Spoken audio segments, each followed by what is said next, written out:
Welcome back, everyone.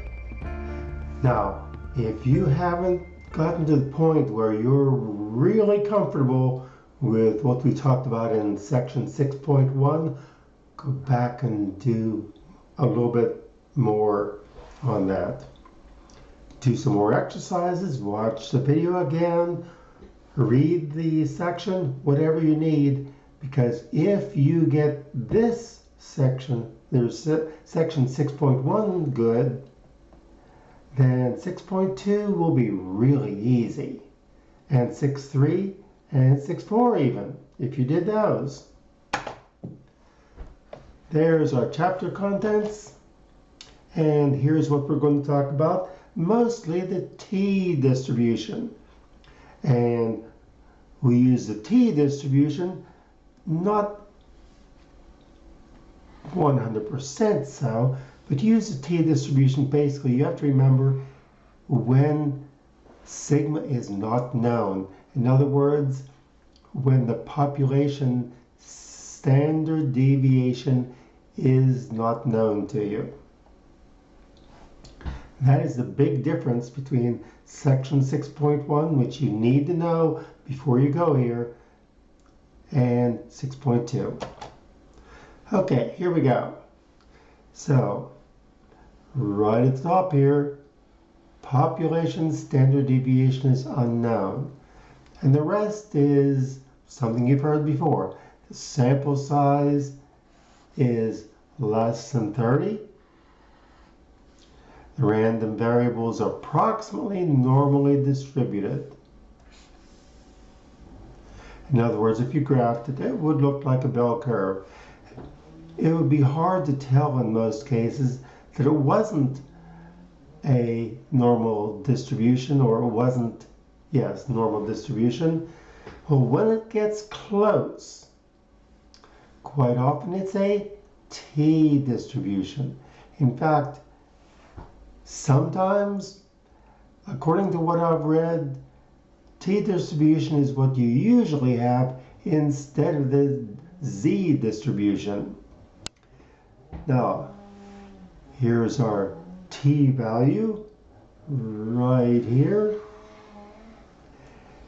And what we need to know first, so we can get to the meat of the matter, is critical values of t, just like we had critical values of z. Remember that? Not that long ago. And this is how you find it.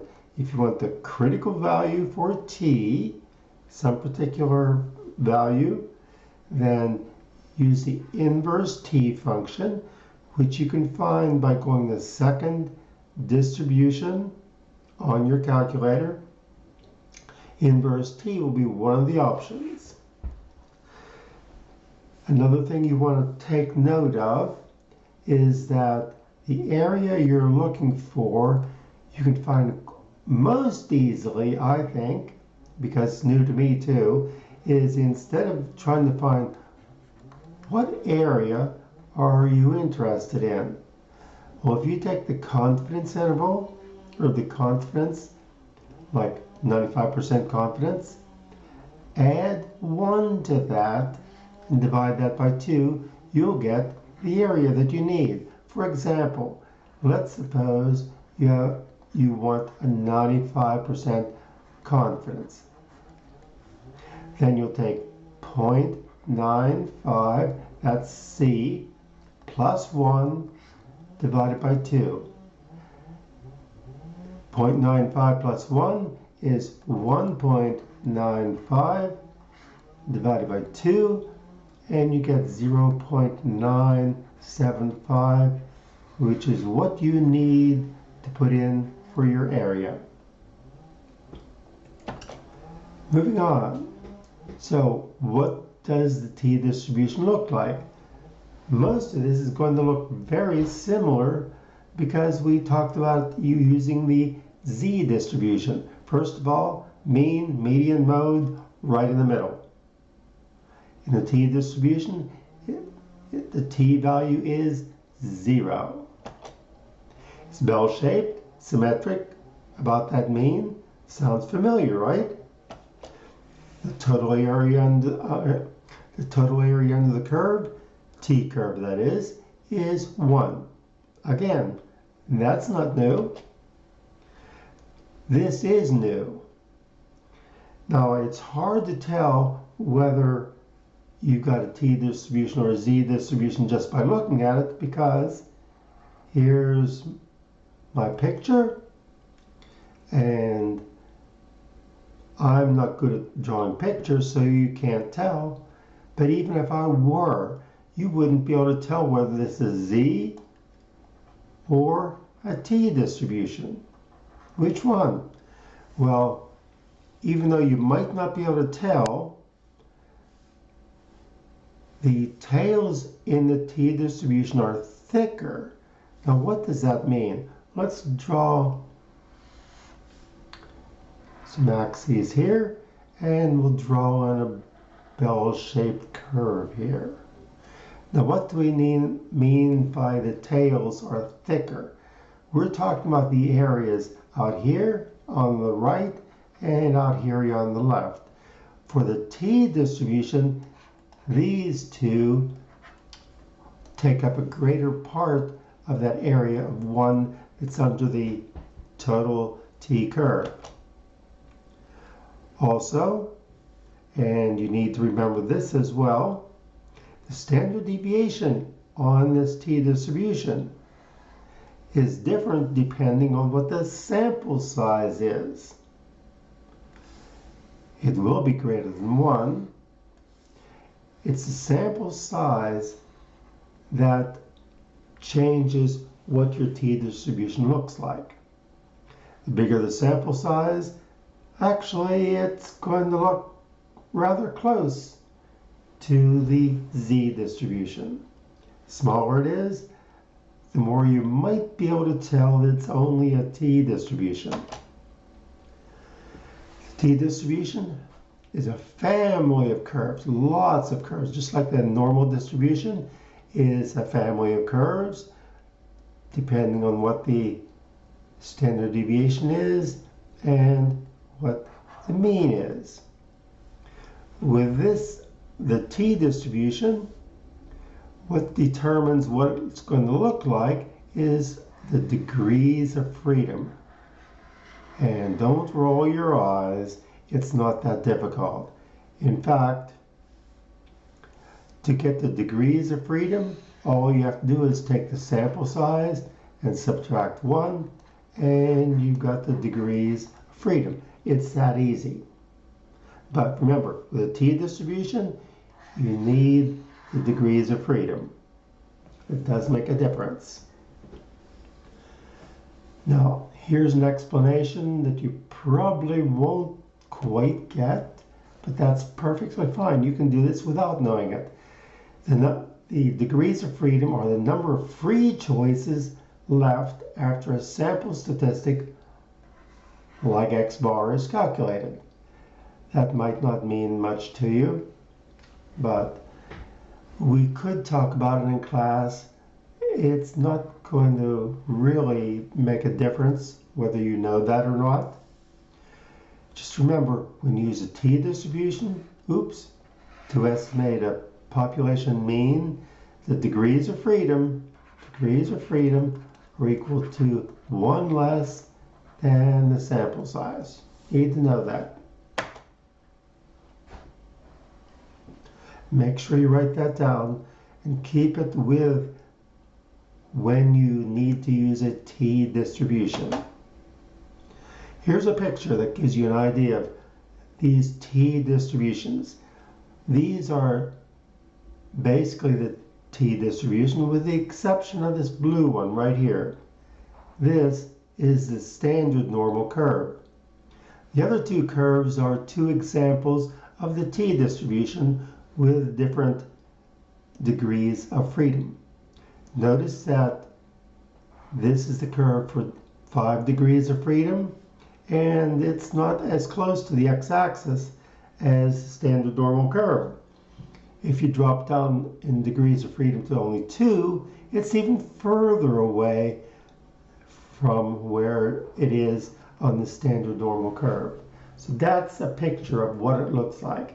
You got the thickness in the two extremes of the t-distribution curve. All right, now let's get you going here. First of all, you remember before you found critical values of z, and you could use inverse norm to get that. And you put the area in here, and since it was a z, you put 0 for the mean, 1 for the standard deviation. That would give you the critical value for z. For t, I use this is my own notation, critical value for t. If you want that, you do something similar, but remember, this is a t distribution.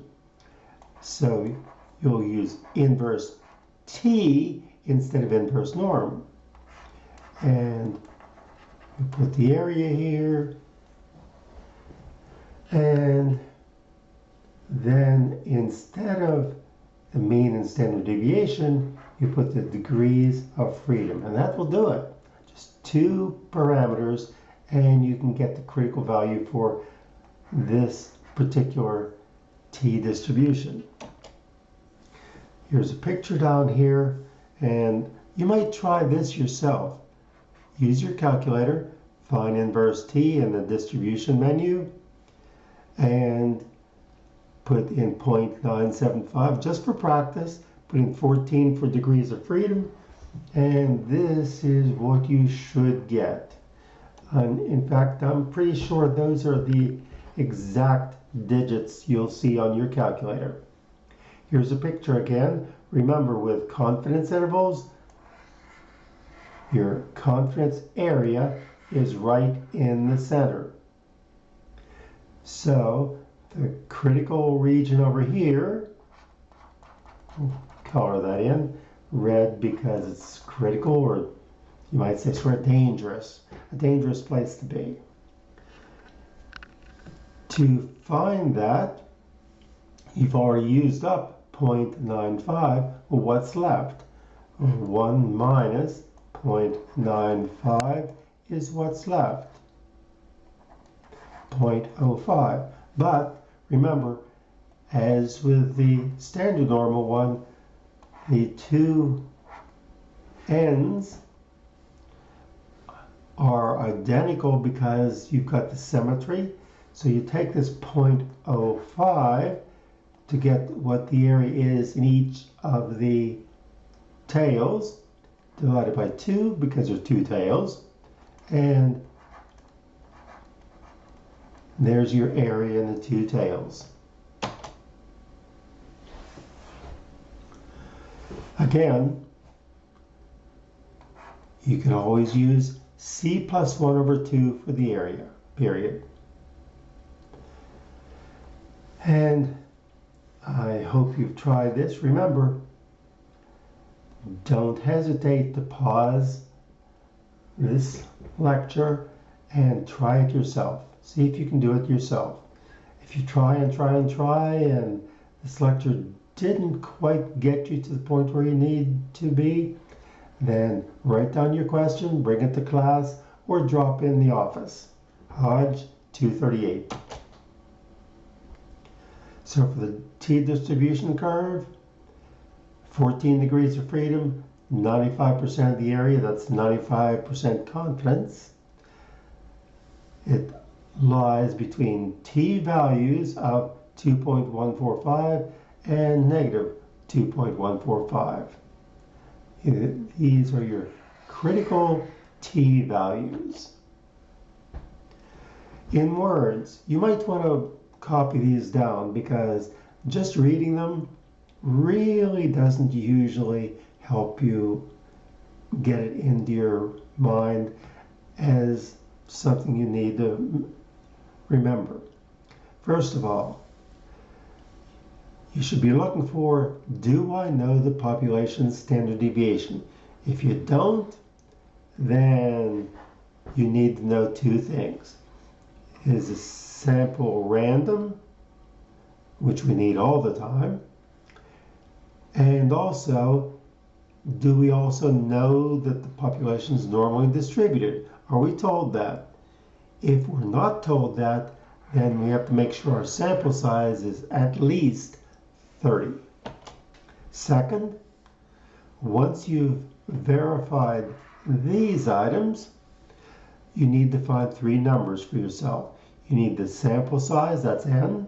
You need the mean for your sample, and you need the sample standard deviation.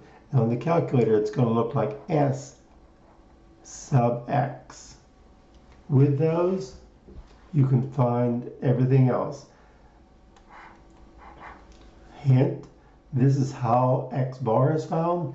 This is how x, or S sub x, is found. However, you can use your calculator and get those much, much easier.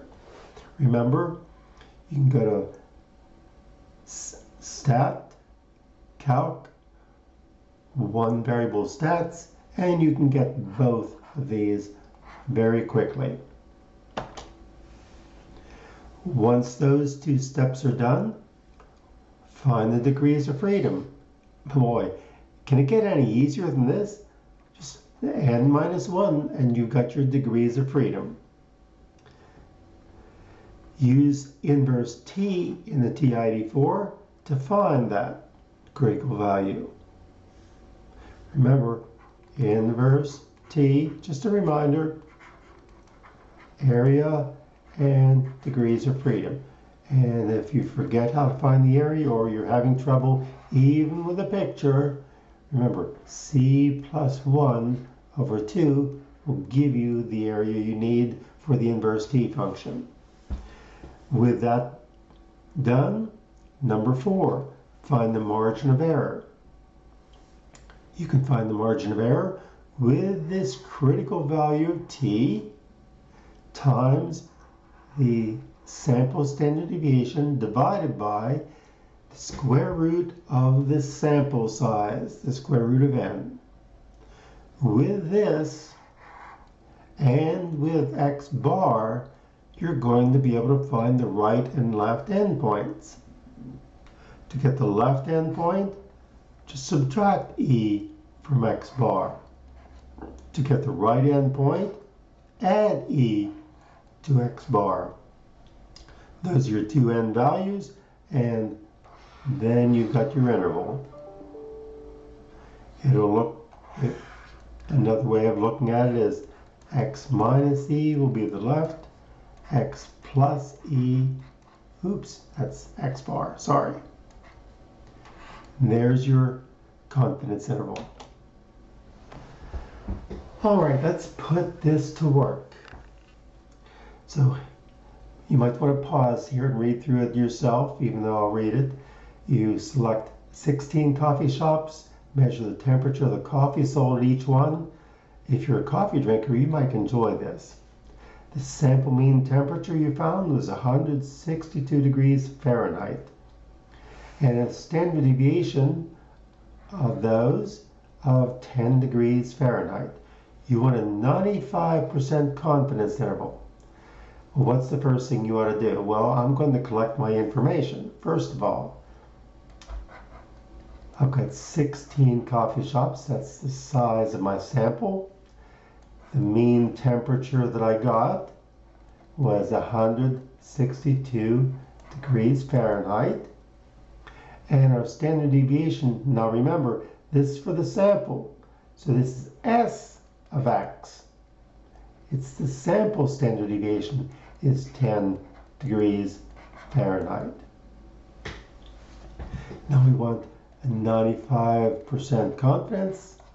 So C is 0.95 or 0.95 if you wish. Since we don't actually know the standard deviation of the population, it wasn't given to us. Take a look again. It doesn't say anything down here. It says sample standard deviation is 10. it doesn't give you the population standard deviation. Be careful. That's the big thing you have to be careful about in what we're talking about in section 6.2, where we're talking about t distributions. So we've got n equals 16, x bar is 162.0, s, or sx if you wish, is 10, confidence is 0.95, degrees of freedom 15. Where does the 15 come from? 16 minus 1, because that's the sample size. You can use the inverse t function. Inverse t, remember, go to second distribution, pick up inverse t. Need the area. Well, since c is 0.95, you can put 0.95 plus 1 over 2. In fact, you can put it in this way in the calculator. And for the degrees of freedom, 15. Now, just in case you're not really careful, if you don't have the fraction, the pretty print fraction they call it, be careful when you take this 0.95 plus 1. You'll need an extra parentheses if you do it like this. 0.95 plus 1, close the parentheses, then divide by 2, comma, and your degrees of freedom, and that will give you your correct critical value of t.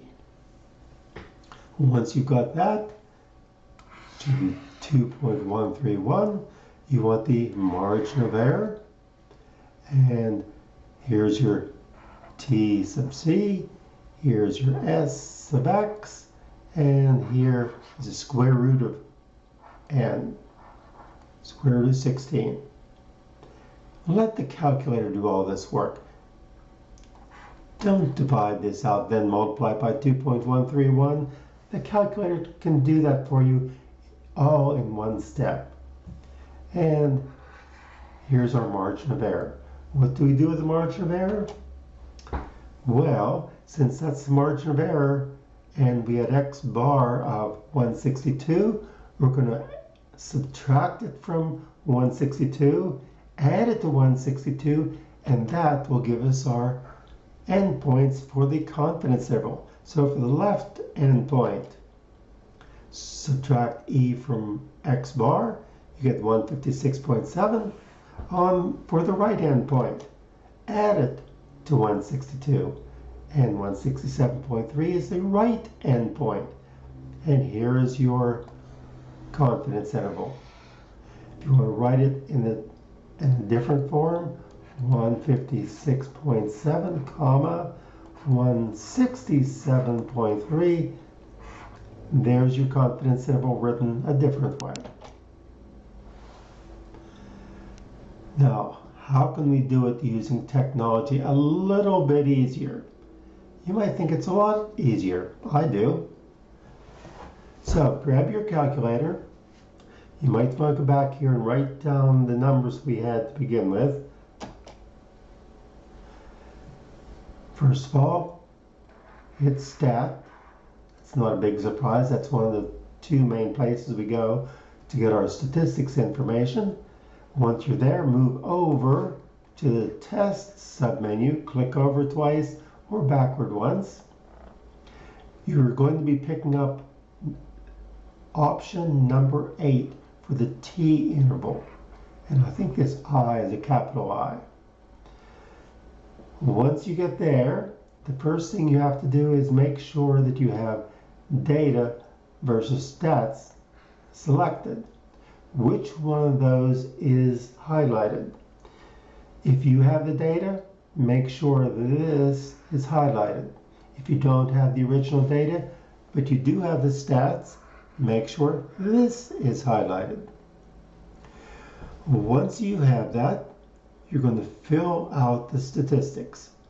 Put in your X bar, in this case 162. Oops, sorry, this is in general. So you fill in everything that one of those asks you for, and you get the results. They do give you the X bar that you already gave the calculator, They give you the 10, which you already had, the 16, which you have, and the confidence level, and the result. So here's your 156.67, 167.33, and the values that you put in for the 8t interval. Got that? That's going to make it easier, but you can do it either way you want to. I would suggest, unless you really are careful, learn one way or the other and don't flip-flop between the two of them. But it's good to know what the calculator is actually doing for you. So there's our confidence interval for the question we had. And again, remember I said, keep a copy of good wording.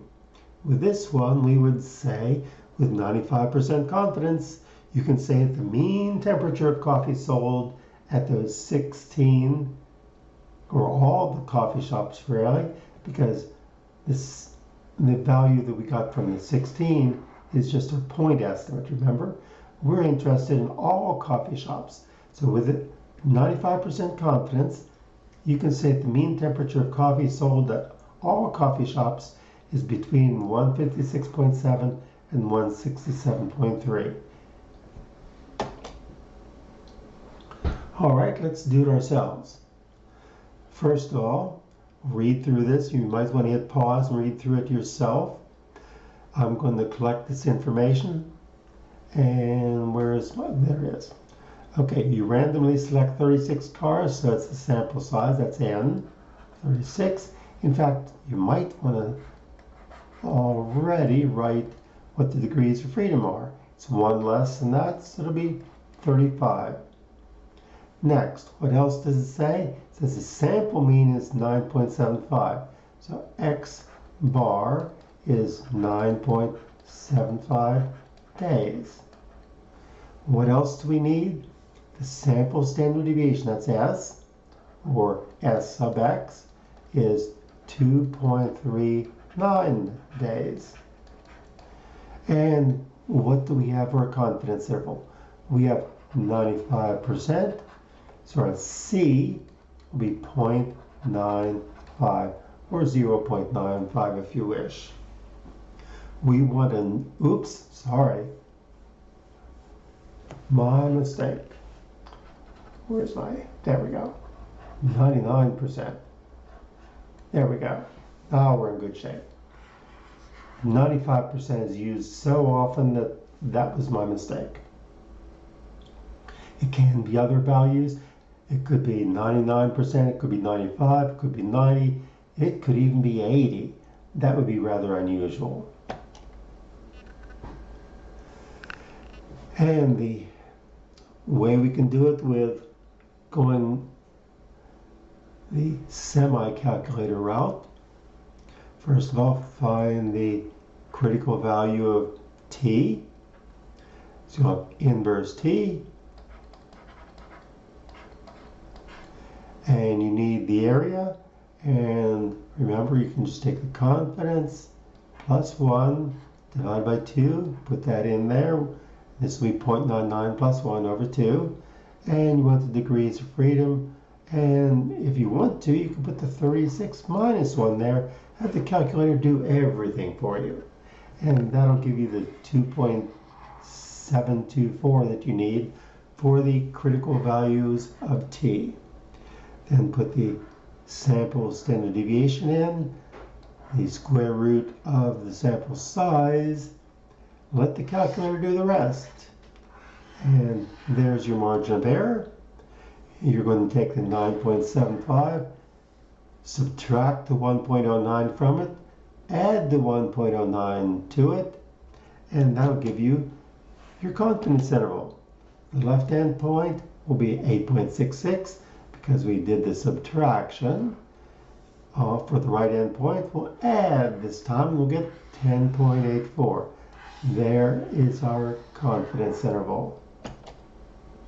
And there's a picture of our confidence interval. So we can be 99% confident that the real mean is somewhere between these two sets of parentheses, between the 8.66 and the 10.84. Another way of putting it is, if you did this a lot of different times and got different confidence intervals, 90% of your confidence intervals would contain the actual mean of what you're looking or what you're interested in. If you want to do it totally using the calculator, hit the Stat button, go over to Tests, pick out number 8. Notice I is capitalized. It's not a big deal. Since we don't have the original data, make sure Stats is highlighted. If not, move over to Stats, hit Enter to highlight that. And you put in the X bar, S sub X, N, and your confidence level. And there you go. Decide for yourself which one really resonates with you, because that's what you want to use most of the time. Here's a graphic, and you might want to put this somewhere so that when you're trying to find out what the confidence interval is, you can use this flow chart to decide whether you're going to use the t distribution or the n distribution. Is it normally distributed or n greater than 30? Good. If it isn't, you're finished right there. If we can be sure that the sample is going to look normal, then do we know the population standard deviation? If yes, you're going to use Z critical values. If not, you're going to use T critical values with the degrees of freedom. One more time, one question. Now, this might surprise you what this question is asking. This question does not ask you for the confidence interval, even though that's what we're talking about. Because one of the things we have to know is, for a particular question, are we going to use the Z distribution, the normal distribution, or will we need to use a T distribution instead? So read through this, hit pause, read through this, and decide which you're going to use and why you came to that conclusion. All right, see you in a few seconds or a minute or whatever you need. Okay, I hope you went through that. First of all, is it normally distributed or is n greater than or equal to 30? Yes, we're in good shape so far. So you can use either one. Do we know the population standard deviation? Yes. In that case, we're going to use the standard normal distribution and we'll use Z values. And that's it, folks. Remember, if this seemed a little bit hard, go back to 6.1 and focus on that until this becomes as familiar as that is. Because all you need to do for 6.2's type problems is know whether you use the Z or the T values. Well, I hope you are doing well, and perhaps you're enjoying this. Until next time, keep smiling and take care.